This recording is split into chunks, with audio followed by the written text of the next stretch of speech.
Hello students, let's continue with chapter 1 and today we'll take up the characteristics of statistics. The first feature is saying that statistics are aggregate of facts. So if any data needs to be statistic, then it should be a combination of numerical data. Like for example, if we take the marks of a child in Hindi, for example, is 60, then that individual data, that is Hindi 60 marks, cannot be statistics. Why? Because we cannot perform any mathematical operation on that individual data, that is 60. But rather, if we have the combination of subjects, like if he gets Hindi 60, your English 70, Maths 80, Science 65, and so on, then this group of data can make some sense and it is called statistics because we can perform all the mathematical operations on it and come to some conclusion. Okay, so to make any data statistic, it need to be aggregate of facts. Individual isolated data cannot be statistics. The second important feature is saying that statistics are numerically expressed. That's very important here. Suppose you give a statement like Ram is taller than Mohan. Okay, now this statement is called a qualitative statement where you use the words like taller.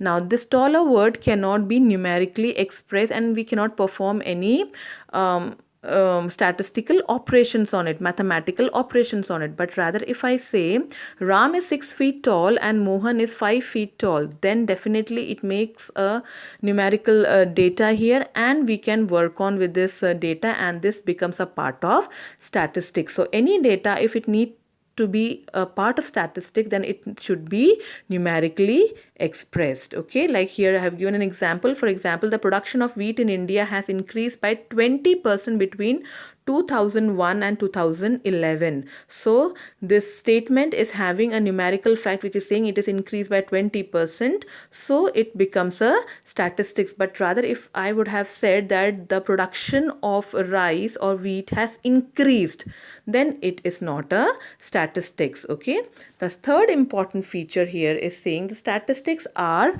either enumerated or estimated according to some reasonable standard of accuracy. Now children, this enumeration and estimation in statistics is done depending on the area of investigation. Suppose the area of your investigation or your objective of your study that you are doing and its area is too small, then your data can be enumerated. Enumerated means you can have the correct data. For example, you are working with 40 students in a class. Now you see you are working with a small area, that is just 40 students, so you can easily take out the marks or whatever you want, your objective. So this is called enumeration of data when the area of investigation is small.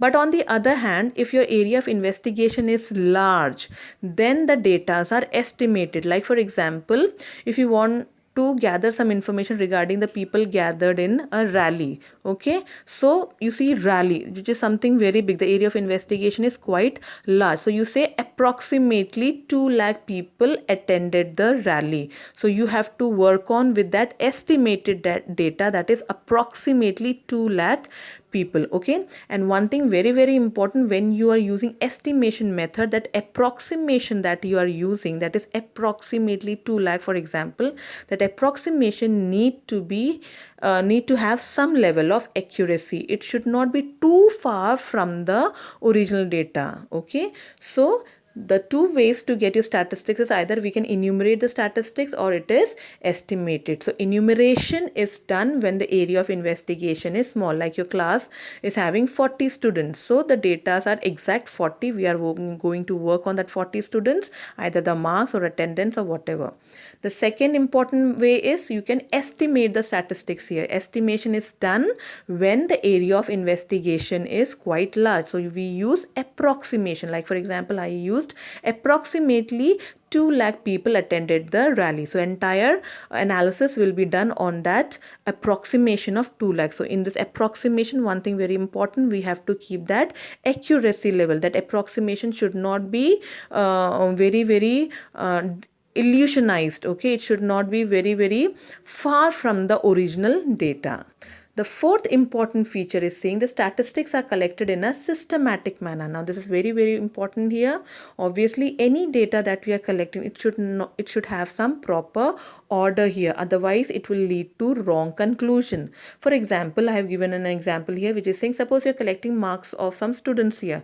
So when we are collecting the mark, this area of investigation, okay, your objective of study is saying you have to collect the marks. So if when you're collecting the marks, you should know the class, subject, the different marks that he is getting in those subjects here, the examination in which he has attended. So all these things need to be in a systematic manner. Then only we will be able to perform the different mathematical operations on those statistical data and can come to some correct conclusion. If the data are not collected properly, it will lead to confusion. The marks of some children will be put into the marks of the other child, and it will lead to a wrong analysis. The fifth important feature of statistics is saying the statistics are collected for a predetermined purpose. Okay, now this is obvious here. Whenever we start collecting any data, it should have some objective beforehand. Without planning, if we are collecting the data, it will definitely lead to a blank outcome. It will be open-ended without any conclusion here, and it will be a misleading. Okay, then the next and the last important feature is saying that statistics should be placed in relation to each other. The statistics, the data that you have collected, children, should have some relationship with each other. Like for example, you have collected the heights of the students, okay, and the other data that you have collected is a pocket allowance. Now these two data are having no relation. So the statistical data that we are collecting, children, need to have some logical correlation with each other. For example, if you are collecting the pocket allowance and the expenditure of the students, okay, then it can have some correlation. Otherwise, heights of the student and pocket allowance is not having any relativity. Okay, so statistics should be placed in relationship with each other so that we can draw some cause and effect relationship. Some conclusions can be drawn, and through which the plans and policies can be easily framed.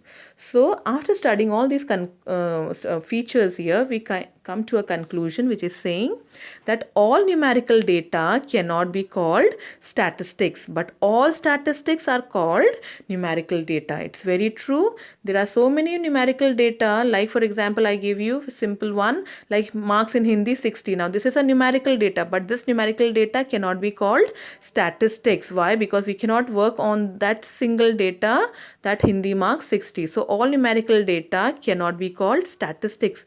But of course, if it is a statistics, but all statistics are called numerical data. But to make anything statistics, it need to be in numerical expression. Without numerical expression, like I give an example, Ram is taller than Mohan. Now this cannot be statistic. But if I say Ram is 6 feet and Mohan is 5 feet, then only it becomes a statistics, because now that statement is linked with numerical data. Okay, so these were the 6 important features of statistics.